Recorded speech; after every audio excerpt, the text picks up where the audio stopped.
I see a red light. That means we are live. Hey everybody, Chef Eric here. Eric Eisenbud, the Grateful Chef, that's me. And quick apology for not putting out a teaser on this one. We weren't sure what we were going to do. We're traveling early in the morning tomorrow, so but we figured we got to make dinner, so let's do a Facebook Live. And I have some ingredients here that at my disposal, so I said let's do it. Last minute, hopefully you guys got my message about 10 minutes ago that we are going live. But anyway, as always, I'm grateful that you are here joining us for another great episode of Cooking It in the Kitchen with Chef Eric. This is actually, of course, our outdoor kitchen here at Shangri-La Valley. And it's a beautiful summer night here in New Jersey, finally, after that brutal weather we've had. And now it's about 76, 78, maybe 80 degrees. Very low humidity. Really psyched to be bringing you this quick, very quick episode because we're trying to cut it down a little bit. Quick in that there's not a whole lot of stuff that's going to actually be cooked. We're going to sear the steaks, but we're doing sous vide steaks tonight. And I want to just let everybody know that I have recently returned from the International Sous Vide Association, the ISVA, International Sous Vide Association. It's a newly formed association, and it is everything sous vide. And they put on their inaugural annual summit in Wilmington, Delaware this past weekend. They asked me to speak on dry-aged beef, which I did. Hopefully you saw that video floating around out there. I put it out there. And let me tell you what an absolute eye-opener it was for me to hear and learn about sous vide and think about sous vide in ways that I have never even thought about. I want to just give them a little plug for next year. Next year, the summit is going to be in San Francisco, California. And I tell you this because yeah, okay, so for a lot of us it'll be some travel, but it is a very high-level event. The main sponsors of the summit were CREA, which is the Culinary Research and Education Academy. I had never heard of them before this, but I certainly know of them now. So CREA has been operating, I believe, since 1971. So real pioneers in sous vide when the only immersion circulators were found in laboratories. So they have really pioneered sous vide. And in fact, they are responsible for training 80%, that's right, 80% of the world's Michelin-starred chefs and their teams in sous vide cooking. So they are as high a level as you get in the world of sous vide. The other sponsor was Cuisine Solutions, and they are the largest seller of products that have been sous vide. So if any of you are familiar with the Starbucks sous vide egg bites, this is the powerhouse behind those. And they are constantly in the test kitchen, constantly coming up with new ideas. And I learned a whole lot about sous vide. So needless to say, we are going to put a little more focus on sous vide in upcoming episodes of Cooking in the Kitchen with the Grateful Chef. So I'm really excited about it. And because, lack of time today, I'm bringing to you stuff that has already been sous vide. A great story. One of the other sponsors at the summit was Allen Brothers. They are out of Chicago, and they are a meat house. They have a great mail order meats that they send you, USDA Prime. They've got Wagyu, and they actually had supplied a lot of the meat that we had. And my friend Chef Justice Stort, who you've seen him on the show, he was responsible for overseeing and cooking pretty much all of the meats that came in from Allen Brothers. So at the event, the first night dinner, Meathead Goldwyn, cookbook author, great guy. He is an authority on meat. He was out there cooking these beautiful prime New York strip steaks that have been sous vide, and he was cooking them over a chimney starter, and that is exactly what we're going to do today. So yes, we will do more shows on how to sous vide, But for right now, we're going to use these that were given to me by Meathead at the end of the night. He had an abundance of it, and I said, hey, instead of searing them off, can you just give me the steaks? I took them, I kept them cool, brought them home, and I vacuum sealed them. And these are getting ready to go. We're going to cook them over a chimney starter. A great technique for an amazing sear. Hello, Lynn. Hey there. We've got Stephen Crandall, who's at Allen Brothers, is great. Hey, Stephen. We've got Dave Mallow. Hello, David. Jim Taylor's with us, and we've got Dave Levine. Lots of Daves tonight. Excellent. Your brother was here. Very Dave heavy. Yes. Dave Levine said, I'm making sous vide salmon over forbidden rice right now. And sous vide salmon, that's great. I wonder where I could get some fresh Alaskan salmon. David Mallow. Hook me up, buddy. And then we've got Paul Boney with us. He said, hey, Eric and Lynn. Hey, Paul. And yes. Paul just came back with going for the Santa Claus look.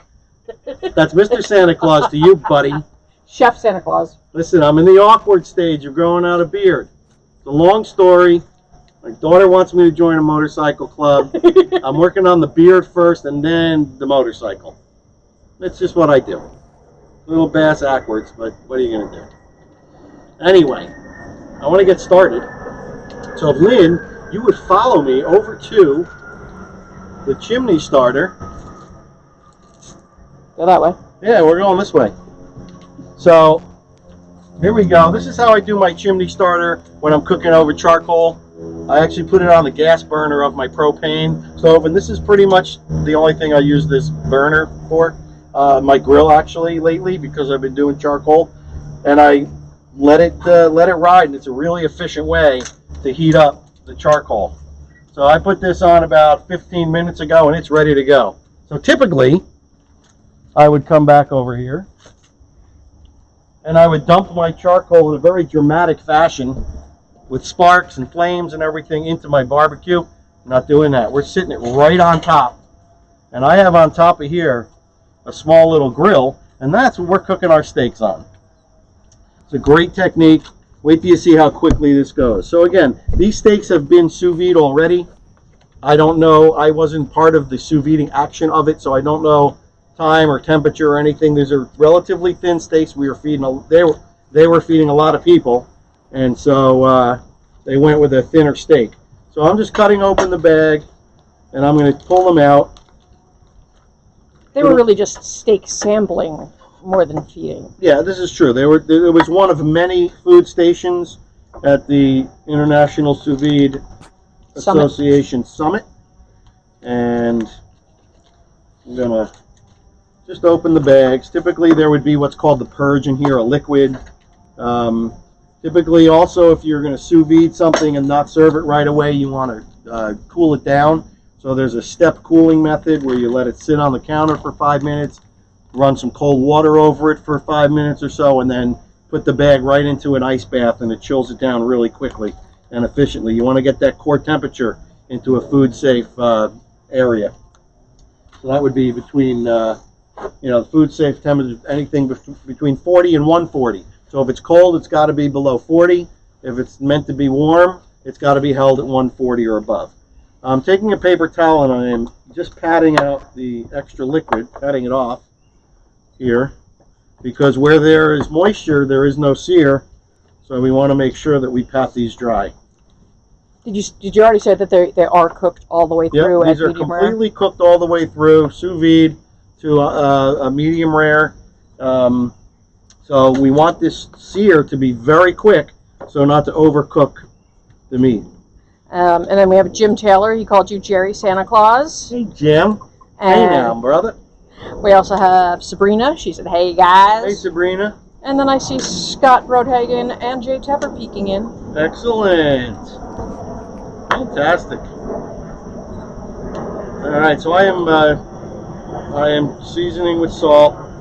I'm going to save the pepper for later because pepper will burn and become bitter. So I don't want that to happen to these beautiful prime New York strips from Allen Brothers. Now, what I am going to do is I'm going to add a little bit of duck fat. This stuff is great if you can find it. If you're not, I believe there's a guy, Duck Fat Dude, sells it on his website, and it's really great. It's basically duck fat in spray form. It's awesome. Where did you get the duck fat? I believe I got it from one of my local markets, but I have a Duck Fat Dude I am friends with on Facebook, and I know that he sells it, so look him up on Facebook. I'm going to guess it's duckfatdude.com maybe, but don't quote me on that.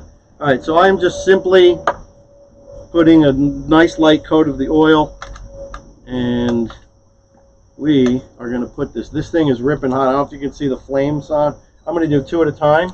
Yeah, come a little closer. Yep.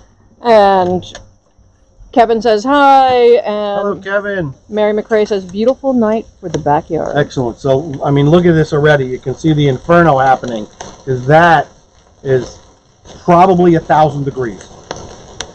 All right, this is exactly what I want to have happen. I want to get a nice char, and I want it to happen quick. What you want to do, the grill marks, get the grill marks, give it a little turn, give it a little turn. This is exactly what Meathead was doing at this dinner event that we had, and these were absolutely delicious, super tender, beautiful. I think your camera might melt. No! Now, Lynn, do you remember if these were dry aged? Yes, they are. Yeah, so these were, they told me that these were wet aged for 30 days. Wet aged for 28, For dry 28, aged and then dry aged for 30. 30. Yeah. All right, so I'm flipping this already, and you can see this awesome sear on there. Beautiful. These aren't going to take long at all. This thin one right here is practically done already. Nice. All right, so I've got Scott. He says, miss watching. Beauty. Always growing with 2-year-old twin boys, keeping us busy, and we always learn while watching the replays. And we've got Chad Griggs. My local Walmart carries the same spray duck fat. Fantastic. Thanks for sharing that, man. All right, so I'm going to take these off because, again, I don't want them to overcook. And They are sizzling. So, from a sous vide perspective, you just throw them in a sous vide bath for a couple hours. Yeah, so this would be probably for these. They brought maybe 2 hours. They had them in there. I'm going to guess at 1:30, 1:35. Beautiful brown char on there. Those intense grill marks. It's going to be a lot of flavor. You get that Maillard reaction. It's a beautiful thing. On goes our last one, and I'm also going to do some corn. So this is corn right here. This is our local corn from about a mile away. And what I did was, one of the few things I have been known to use my microwave for is corn. I kept it in the husk, wrapped it in plastic, and then I put them in for about 6 minutes, let them cook, then let them sit there and steam. Then I took them out, removed the husks, and I am just going to simply put them on the grill. See, we're going quick tonight. Not a lot of cooking from scratch, but you'll get the point, and we'll make sure we get some nice rest for our journey tomorrow. There'll be some, I'm going to hopefully do a Facebook Live. We're going to the Hamptons, New York, and we're going to have a great food-filled, family-filled weekend. It's going to be amazing. Celebrating my dad and his 80th birthday. It's going to be killer. And my daughter is here taking pictures, actually. And her and her cousins haven't seen each other in about 5 years, so it's going to be really, really cool for that. It's all about family. If Gary was here, is Gary here? Gary from the Independent Motorcycle Club? I don't see Gary. Okay, well, he'll tell you how important family is. I don't know.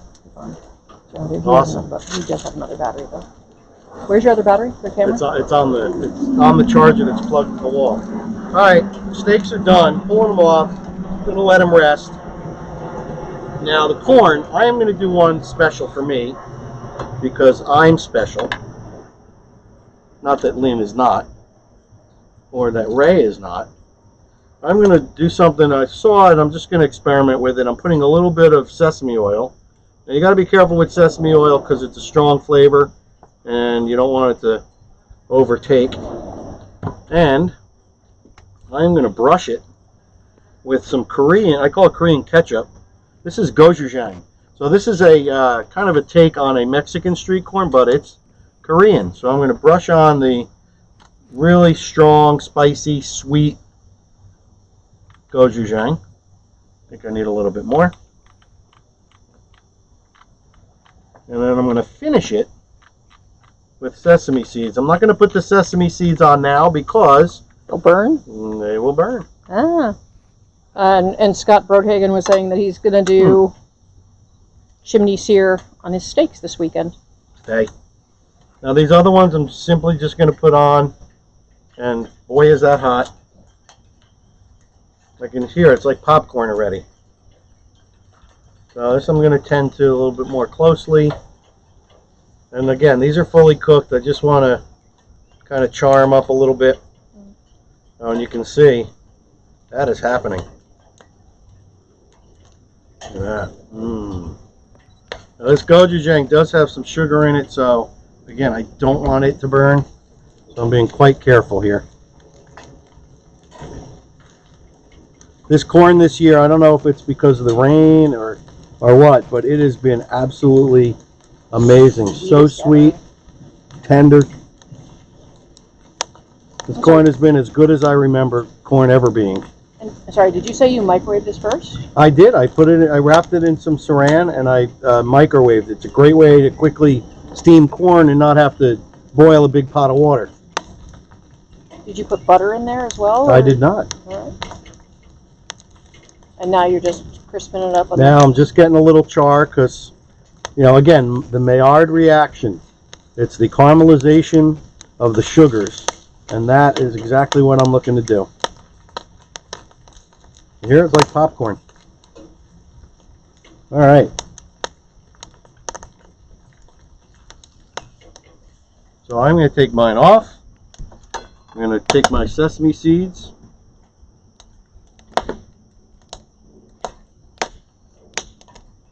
Gorgeous. It does sound like popcorn. Yeah, sesame seeds on top of mine. Beautiful. And then I'm going to take these off.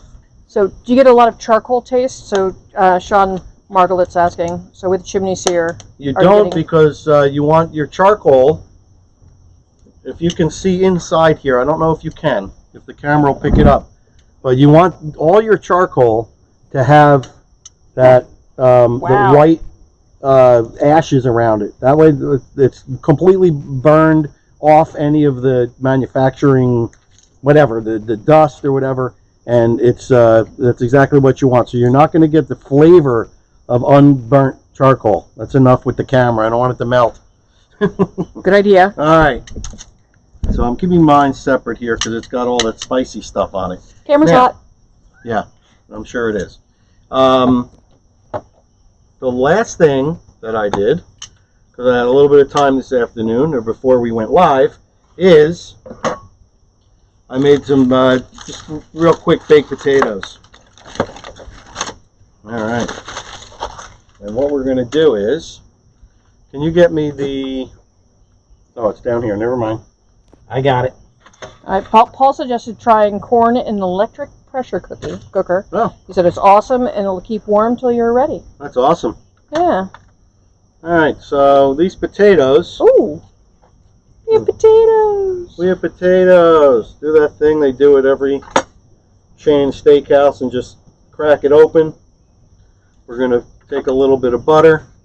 So we've got our nice fancy steak dinner and our plastic plates. Correct. Woo! A little bit of butter. We have Eric Banier. A little sour cream. Hi, Eric. Hi there, Eric. And these are not chives, although typically you would use chives. But these I pulled off of the shallots that I've been growing. And these are the green tops of the shallots. I'm going to come in close for that. Yeah. Come in close. Get this one. And I'm going to prepare another one. Okay, there's a little slit down the top, across the middle a little bit. Just push down with your fingers. Scott Broadhagen also said thank you for your post on the Age Sous Vide Summit. Oh, awesome. Glad you liked it. Sour cream. Mmm. And a little, again, those shallot greens. What do shallot greens taste like compared to chives? They taste more like a shallot, which is kind of split Thanks. between garlic and onion. Chives is more like an onion flavor. Okay. One more.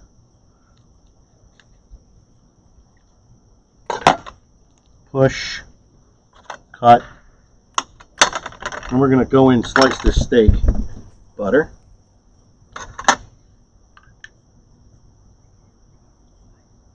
Little dollop. And a little bit of shallot cream. I'm not going to do this one unless somebody else wants it later. And that can be brought to the table. Take a look at that, guys. It's awesome. And so can this corn. You'll bring me a plate.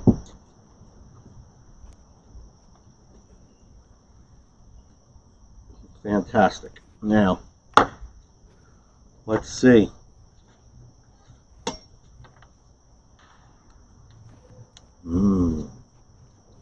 So when I cut New York strips, because the grain goes this way, I cut it in half,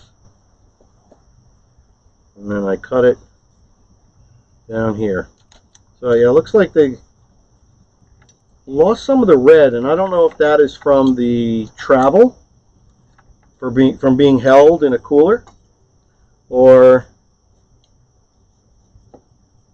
what. I certainly don't think they're overcooked. It could be because they're dry aged as well. So, but I can tell just by cutting it. This is prime. It's beautifully tender, and I am sure it's going to be delicious. And I'm guessing, you know, well, they were absolutely beautiful medium rare when they were originally cooked, or you know, when Meathead was cooking them. So, yeah, I don't know what happened. It's the experimenting with food. You can tell there's so much of juice and fat in this. It's delicious. I'm going to taste it right now. Hey, Paul Taboni, is that close enough? Oh, hey. Eric's eating. Flavorful. Super good. Back to meat. Yeah, these little ones are going to Cut be... faster. Yes, ma'am. All right. So, yeah, again, this is more than I would prefer it to be cooked. And, again, I don't know if it's... You know, there are so many factors involved that I don't know at what point they got this way. I certainly don't think it's from the 30 seconds on the grill, but you never know. How do they taste? They taste absolutely delicious. Juicy, tender. You can tell it's prime. I mean, the knife's cutting through it like butter. I'm hardly holding the knife. Yep. Jay said hi, and Kevin answered the question. He said, myoglobin degrades when cooked and then refrigerated. Okay. Well, thank you, Kevin. Thank you, Kevin. Kevin was also one of the speakers at the International Sous Vide Association Summit. And we had a good old time, you know.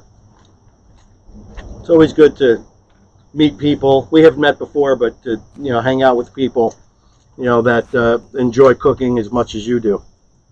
Anyway, so we've got our sous vide and chimney starter grilled steaks. We've got our beautiful corn. We've got great potatoes with all the fixins. I also had made a little bit of a macaroni and cheese that's on the table. All things that we can do Facebook Live. I am super excited to bring to you the new and enlarged world of sous vide that I have discovered at the International Sous Vide Association Summit. So again, I want to put thanks out to Allen Brothers for this incredible meat. I'm going to be cooking another one of their steaks coming up really soon. Porterhouse, about 3 inches thick. It's going to be awesome. Yes, Lynn? before I sign off? Yeah, so I've got Rob No Prob. He said, well, sorry I'm late, but please continue. So, Hey, Rob. So now you can sign off. Before I was so rudely interrupted. We've got Bill Deal. He said, even though it's a little bit Yeah. darker, he'd still eat it. But thank God we know why now.